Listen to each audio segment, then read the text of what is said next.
Hey, good morning, friends. Mark Holmes here for my buddy Cowboy Joe Boo. And as always, thank you guys for watching, commenting, and subscribing to the Joe Boo Sports Report. Because of that, you guys, well, this just doesn't work. It's another week. We made it through another Sunday without football. Thank God that's one down and a lot more to go before we have the NFL season. But we have the Combine starting tomorrow. I know it's glorified workouts. In the end, in the grand scheme of things, maybe too much importance is put on the Combine because, let's face it, it's kind of like the SATs. Think about it. When we were in high school, we trained for the test. We took classes to make sure that we could answer the questions just right. And I know a lot of people who pass the SATs with flying colors, high scores, but yet were some of the dumbest people that I've ever met in my life. Why? Because they trained for the test.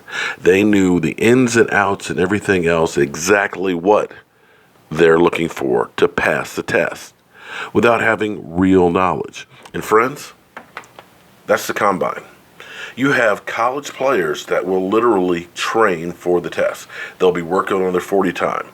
They'll be working on the shuttle run. They'll be working on how to answer the questions that all the teams will have. Now, unfortunately, to give you an example, a lot of people say, well, how come the Cowboys didn't take TJ Watt? Because the Cowboys, in their mind, they believe that defensive ends need to be tall, a little bit lankier, so that way they can kind of gather themselves and uncoil like a spring. They don't like shorter defensive ends. Hence, they stayed away from TJ Watt, because this, in their mind, is a defensive end. Well, sometimes what happens is you have guys that are literally workout warriors. They do fantastic in the Combine. They blow everybody away with the 40-yard dash. But then they can't play football. They're in the weight room, boom, doing the 225-pound weights, boom. They can't bust a grape when it comes to blocking. Sometimes you got to go back to the film. And the thing you have to ask is, can the guy play football? Because we all know that there's the prototypical quarterback. You know, you have Paxton Lynch, the right height, the right cannon for an arm and things. Yet, Denver, I believe, is still looking for a quarterback. But then you have a guy like Drew Brees, who's listed at 6 foot.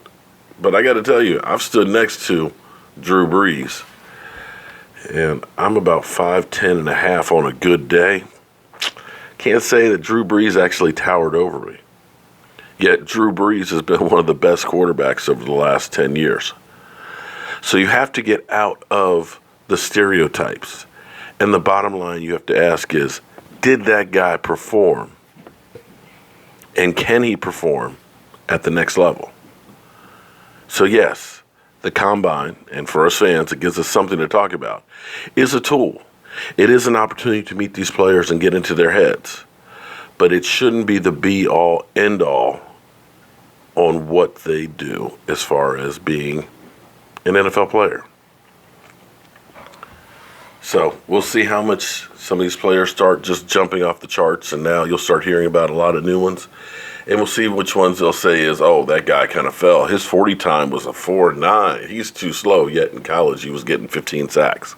Yeah, go figure. But, hey, at least it's something to talk about.